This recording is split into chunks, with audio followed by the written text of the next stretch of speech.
નમસ્તે વિદ્યાર્થી મિત્રો, યોગી એજ્યુકેશન ગુજરાત યુટ્યુબ ચેનલમાં સ્વાગત છે તમારું. સ્ટુડન્ટ્સ, આજે આપણે જોઈશું ધોરણ 10 આંકડાશાસ્ત્ર જે ચેપ્ટર છે, ચેપ્ટર 13, તે એમનું જે સ્વાધ્યાય 13.1નો દાખલા નંબર 8 અને 9 જોઈશું. તો વિદ્યાર્થી મિત્રો, હજી પણ જે વિદ્યાર્થી મિત્રોએ સ્વાધ્યાયના 13.1ના 1 થી 7 સુધીના દાખલાઓ નથી જોયા, તો સૌપ્રથમ તે દાખલા જોઈ લો. વિદ્યાર્થી મિત્રો, 7 દાખલા જોયા પછી વિદ્યાર્થી મિત્રો તમે મધ્યકની રીતના દાખલાઓ છે આવડી જ જશે. આપણે 1 થી 7 સુધીના તમામ મધ્યકના જે દાખલાઓ છે એ મધ્યકના દાખલામાં પદ વિચલનની રીતનો ઉપયોગ કર્યો છે. તો હવે નો જે 8મો દાખલો જે છે એ 8મા દાખલામાં આપણે જે મધ્યક માટેની જે સીધી રીત જે છે, ધારેલ મધ્યકની રીત છે, એ રીતથી આપણે દાખલો ગણીશું. તો વિડીયોના અંત સુધી બન્યા રહેશો. ચેનલને હજી પણ તમે સબસ્ક્રાઇબ નથી કરી, ચેનલને સબસ્ક્રાઇબ પણ કરી દો અને નોટબુક અને પેન લઈને બેસશો વિદ્યાર્થી મિત્રો. જે આપણે ધારેલ મધ્યકની રીત છે એ રીતથી આપણે દાખલો ગણીશું. તો અહીં જે સીધી રીત જે છે એનું સૂત્ર છે x બાર બરાબર સિગ્મા fi xi છેદમાં સિગ્મા fi.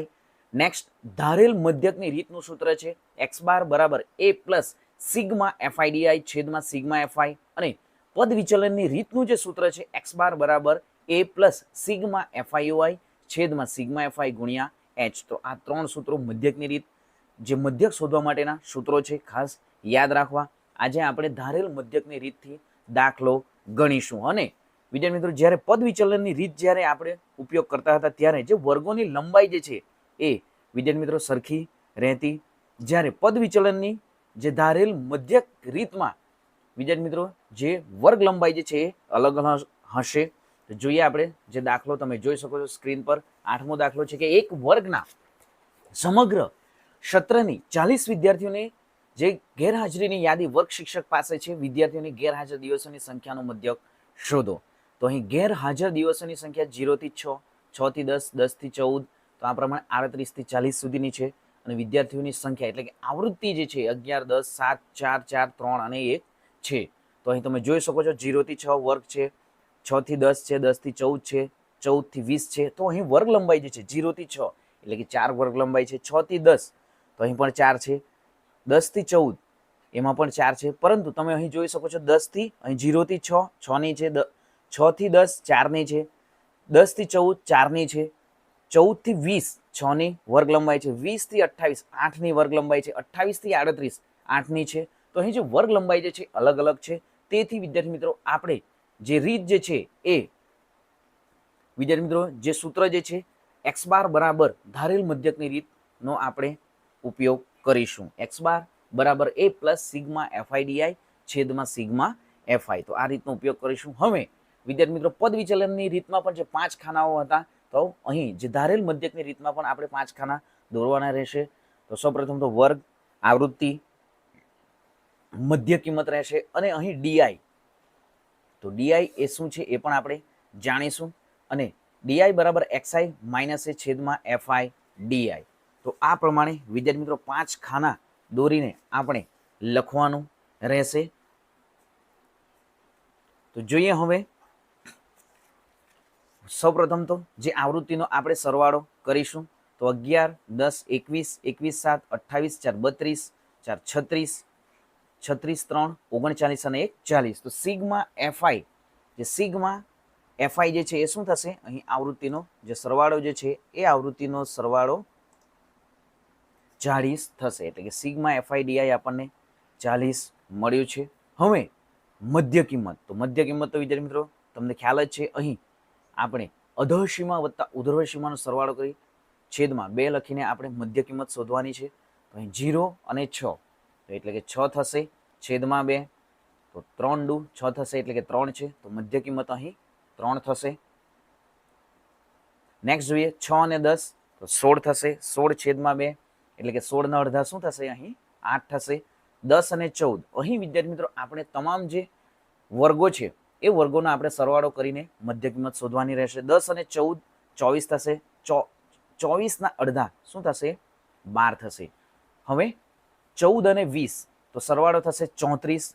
તો અહીં શું થશે? મધ્ય કિંમત 34 ના અડધા 17. નેક્સ્ટ 20 અને 28 તો અહીં જે 20 અને 28 નો સરવાળો શું થશે? તો 48 થશે.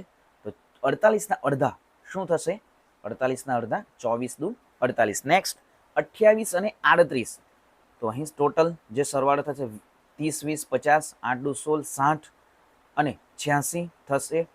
તો અહીં સોરી 20 અને 38 30 20 50 60 66 થશે. તો 66ના અડધા શું થશે? 33 થશે. નેક્સ્ટ જોઈએ 38 અને 40. તો 40 વત્તા 30 70 78 થશે. તો શું થશે અહીં? 39 એટલે કે 39 78ના અડધા થશે. તો આ પ્રમાણે આપણને વિદ્યાર્થી મિત્રો મધ્ય કિંમત પણ મળી છે. ખાસ વિદ્યાર્થી મિત્રો અહીં વર્ગ લંબાઈ જે છે અલગ અલગ હોવાથી તમામ જે મધ્ય કિંમત આપણે શોધવાની રહેશે. હવે આપણે અહીં પણ આપણે શું ધારીશું? એ ધારીશું. તો અહીં જે 17 જે છે 17 પાસે આપણે એ ધારીશું. હવે ડીઆઈ નું સૂત્ર શું છે? તો xi માઇનસ એ. તો અહીં xi 3 છે. તો xi 3 છે અને એ છે 17. તો 3 માંથી આપણે 17 બાદ કરીશું તો શું મળશે આપણને? -14. નેક્સ્ટ જોઈએ 8 માંથી જે 17 એટલે કે 17 માંથી 8 બાદ કરીશું તો આપણને મળશે 9. નેક્સ્ટ 17 - 12 તો શું મળશે? અહીં મોટી સંખ્યાની નિશાની એટલે કે અહીં આપણે શું છે આપણું સૂત્ર? xi માઇનસ એ. તો xi શું છે અહીં? xi છે 12. આપણે એ ને ધાર્યો છે તો 17 થશે. તો આ પ્રમાણે -17 માંથી આપણે 12 બાદ કરીશું તો આપણને શું મળશે? -5. નેક્સ્ટ અહીં 0 જ લખીશું. નેક્સ્ટ જોઈએ 17 -17 થશે 0 થશે. નેક્સ્ટ જોઈએ તો અહીં 17 જે xi એટલે કે 24 છે તો 24 - 17 તો અહીં થશે 7. 33 - 17 તો થશે 16. 39 - 17 તો આપણને શું મળશે? અહીં 22 મળશે. તો આ પ્રમાણે આપણે વિદ્યાર્થી મિત્રો ડીઆઈ પણ શોધ્યું છે. xi માઇનસ એનું સૂત્ર છે. ખાસ યાદ રાખવું. તમને ખાલી જગ્યા એમસીક્યુ ખરા ખોટા જોડકા જોડોમાં પણ પૂછાઈ શકે. જોઈએ આગળ. નેક્સ્ટ હવે એફઆઈ ડીઆઈ. તો 11 ગુણ્યા -14 તો અહીં જે શું થશે? 11 ગુણ્યા -14 બંને વચ્ચે જો ગુણાકાર થશે -154. નેક્સ્ટ જોઈએ 10 ગુણ્યા -9 તો 10 9 90 90 થશે. નેક્સ્ટ 7 50 35 -35 થશે. 4 ગુણ્યા 0 તો 0 થશે. 4 ગુણ્યા 7 તો 7 ગુણ્યા 4 શું થશે? અહીં 28 થશે. નેક્સ્ટ 3 ગુણ્યા 16 તો 16 તરી 48 થશે અને 22 એકુ 22. તો હવે આપણને જે એફઆઈડીઆઈમાં જે માઇનસ વાળી સંખ્યાઓ છે એમનો સરવાળો કરીશું અને ધન સંખ્યાઓ જે છે એમનો સરવાળો કરીશું. અહીં 5 વત્તા 4 શું થશે? 9 થશે. 9 5 14 14 3 17 7 વર્દી 1 1 અને 1 2 -279 થશે. હવે ધન સંખ્યાઓનો સરવાળો કરીશું. 8 2 10 8 18 18 8 વધી 1 2 ને 1 3 4 7 ને 2 9. તો અહીં -98 સોરી +98 એ ધન સંખ્યાઓ છે. હવે -279 પ્લસ 98 તો શું મળશે આપણને? -181 મળશે. તો સિગ્મા એફઆઈડીઆઈ જે છે આપણને શું મળ્યું છે? અહીં સિગ્મા એફઆઈડીઆઈ જે છે -181 મળ્યું છે. તો હવે આપણે સૂત્ર લખીને દાખલો ગણીશું. તો વિદ્યાર્થી મિત્રો જે સૂત્ર જે છે ફટાફટ હજી પણ જે વિદ્યાર્થી મિત્રો યાદ નથી કર્યા ફટાફટ યાદ કરી લો. જે સૂત્રોનું વિદ્યાર્થી મિત્રો આપણે વિડીયોમાં જોઈ ગયા છે. વિડીયો પોઝ કરીને તમે ફરીથી સૂત્રને જોઈ લો, યાદ કરી લો. તો સૂત્ર આપણું છે. હવે સૂત્ર મૂકીશું. તમે અહીં સંખ્યા પણ તમામ લખી શકો છો. તો સૂત્ર છે આપણું x બાર બરાબર શું થશે? સૂત્ર x બાર બરાબર a plus sigma FI DI છેદમાં શું થશે? Sigma FI. તો અહીં h વગેરે કંઈ આવતું નથી. જોઈએ એ આપણે 17 ધાર્યો છે પ્લસ સિગ્મા એફઆઈડીઆઈ. તો સિગ્મા એફઆઈડીઆઈ શું છે? -181. સિગ્મા એફઆઈ તો 40 છે. હવે વિદ્યાર્થી મિત્રો શું કરીશું? અહીં તમે જોઈ શકો છો કે 40 ભાગ્યા 181 ભાગ્યા 40 કરીશું. તો જોઈએ આપણે 181 ભાગ્યા 40 તો અહીં 4 ચોક 16 એટલે કે 160 થશે. 181 માંથી 160 બાદ કરીશું તો 21 રહેશે. અહીં 0 વધારાનો તો પોઈન્ટ મૂકીશું. હવે 210 છે તો શું થશે 5 ચોક 20 એટલે કે 40 ગુણ્યા 5 કરીશું તો 200 મળશે. અહીં 210માંથી 200 બાદ કરીશું તો 10 મળશે 0. હવે 40 દુ શું થશે 40 દુ 80 તો 20 મળશે 0.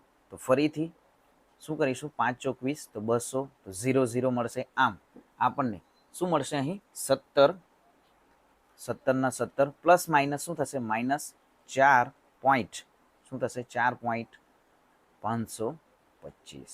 તો હવે આપણે 17માંથી શું કરીશું 4.525 જે છે એ બાદ કરીશું. તો વિદ્યાર્થી મિત્રો ચેનલ હજી સુધી તમે સબસ્ક્રાઇબ નથી કરી, ચેનલને સબસ્ક્રાઇબ કરી દો.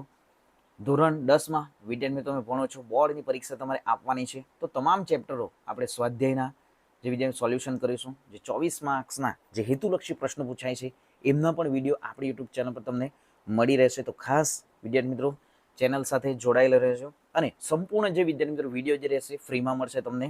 તમે કોમેન્ટ પણ કરી શકો વિદ્યાર્થી મિત્રો કોઈ પણ મુશ્કેલી જણાય તો. હવે આપણે વાત કરીશું 17 માઇનસ 4.525 તો અહીં પણ 0.000. હવે વર્દી લઈશું 10 તો અહીં 9 રહેશે 10 9 10 તો 10માંથી 5 જશે 5 રહેશે 9માંથી 2 7 અહીં પણ 9માંથી 5 જશે 4 રહેશે 0.6માંથી 4 2 અને 1 ના 1.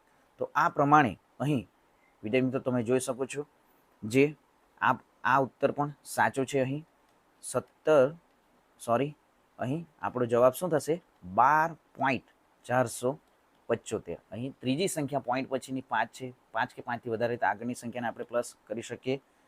તો અહીં 12 શું થશે 48 આન્સર થશે. તમે આ ઉત્તર લખશો તો પણ તમને વિદ્યાર્થી મિત્રો પૂરેપૂરા માર્ક્સ મળશે. તો આ પ્રમાણે સંપૂર્ણ ઉત્તર છે વિદ્યાર્થી મિત્રો, સ્ક્રીનશોટ પણ તમે લઈ શકો છો. જોઈએ આગળ હવે નેક્સ્ટ 13.1 નો અંતિમ દાખલો. તો અહીં જે 9મો દાખલો છે, નીચેનું કોષ્ટક 35 શહેરોમાં સાક્ષરતા દર પ્રતિશત આપે છે, સાક્ષરતા દરનો મધ્યક શોધો. તો અહીં વિદ્યાર્થી મિત્રો આપણે શું કરીશું જોઈએ. સૌપ્રથમ તો વર્ગ લંબાઈ 45 થી 55 છે, 55 થી 65 છે, 65 થી 75 છે, જે વર્ગો છે 75 થી 85 છે, 85 થી 95 છે. તો વર્ગ લંબાઈ શું છે દરેકમાં 5 છે. તો અહીં આપણે વિદ્યાર્થી મિત્રો પદ વિચલનની રીતનો દાખલો ગણીશું. તો અહીં જે વર્ગો આપવામાં આવ્યો છે, સૌપ્રથમ તો આપણે આવૃત્તિ એટલે કે એફઆઈ જે છે એમનો સરવાળો કરીશું. તો 10 + 3 13, 13 + 11 થશે 24, 24 + 8 થશે 32, 32 + 3 થશે 35. તો સિગ્મા એફઆઈ જે છે આપણને શું મળ્યું છે 35 મળ્યું છે. હવે મધ્ય કિંમત, તો અહીં તમે 5 ની ગેપ છે વિદ્યાર્થીઓ, એક મધ્ય કિંમત શોધશો એટલે તમને તમામ જે છે મળી જશે. તો અહીં 45 થી 55, 55 થી 65 જે વિદ્યાર્થી મિત્રો તમને વર્ગ લંબાઈ જણાવવામાં આવી હતી એ વર્ગ લંબાઈ 10ની છે. ખાસ ધ્યાન રાખવું વિદ્યાર્થી મિત્રો, ઉતાવળમાં આ પ્રમાણે ભૂલ થશે તો તમારો દાખલો ખોટો થશે. 45 થી 55 છે, 55 થી 65 છે, 65 થી 75 છે, તો 10ની વર્ગ લંબાઈ છે. તો હવે મધ્ય કિંમત શોધીશું. તો 45 અને 55 વચ્ચે 10 છે તો સરવાળો કરીશું. 45 + 55 શું થશે 100 થશે. 100 ના છેદમાં 2 એટલે કે 100 ના અડધા શું થશે 50. તો એ તમે વિદ્યાર્થી મિત્રો ગણતરી કર્યા વગર પણ આ પ્રમાણે તમે લખી શકો વર્ગોનો સરવાળો કરીને. હવે 10ની જે વર્ગ લંબાઈ છે તો શું 50માં શું ઉમેરીશું 10 ઉમેરીશું તો 60 થશે. 60માં 10 ઉમેરીશું 70 થશે. 70માં 10 80, 80માં 10 ઉમેરીશું તો 90 થશે. તો આ પ્રમાણે આપણને જે મધ્ય કિંમત મળી છે. હવે એ ધારીશું, અહીં વચ્ચેની સંખ્યા છે 70, એ ધારીશું, અહીં 0 લખીશું, -1 -2, 0 નીચે 1 અને 2. તો આ પ્રમાણે વિદ્યાર્થી મિત્રો આપણે જે યુઆઈ પણ શોધ્યું છે. યુઆઈ કેવી રીતે શોધી શકાય છે આપણે જે વિદ્યાર્થી મિત્રો જે પ્રથમ દાખલાઓમાં 1 થી 3 દાખલામાં તમે જોઈ શકો છો સંપૂર્ણ રીત દર્શાવવામાં આવી છે. હજી પણ નથી જોયું વિડીયો જોઈ લો. જોઈએ હવે તો એફઆઈ યુઆઈ. તો અહીં એફઆઈ યુઆઈ શું થશે ગુણાકાર 3 ગુણ્યા -2 તો શું થશે -6 થશે. 10 ગુણ્યા -1 તો -10 થશે. 11 ગુણ્યા 0 તો 0. 8 × 1 8 અને 2 3 શું થશે અહીં 6 થશે. તો જે અહીં 8 + 6 એટલે કે સરવાળો શું થશે +14. હવે -16માંથી +14 બાદ કરીશું તો આપણને શું મળશે -2, તો -16 + 14 એટલે કે માઇનસની નિશાની છે, તો બાદ થશે, -2 રહેશે. હવે આપણે જે પદ વિચલનનું સૂત્ર જે છે એ સૂત્રનો ઉપયોગ કરી સંપૂર્ણ દાખલો ગણીશું. તો હવે જે સૂત્ર જે શું છે આપણું, x બાર બરાબર a plus sigma fi ui છેદમાં સિગ્મા, અહીં સિગ્મા fi થશે ગુણ્યા h. ધારેલો મધ્યક એ છે 70 plus sigma fi ui -2 sigma fi 35 ગુણ્યા 10. 70 ના 70 પ્લસ -2, અહીં 2 ગુણ્યા 5, 5 દુ 10 થશે, 7 ગુણ્યા 5, 7 પચામ 35 થશે. તો અંશ અને છેદ ડિલીટ થશે, 2 દુ 4 થશે. તો અહીં આપણે શું લખીશું, અહીં 4 લખીશું, ઋણ 4 થશે.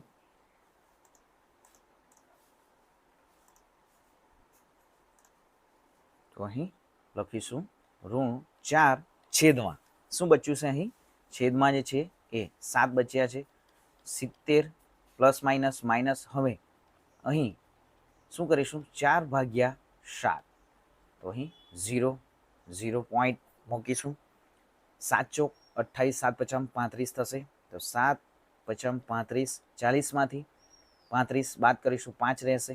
0 7 સત્યા 49 થશે. 50માંથી 49 બાદ કરીશું, 1 0 7 1 7.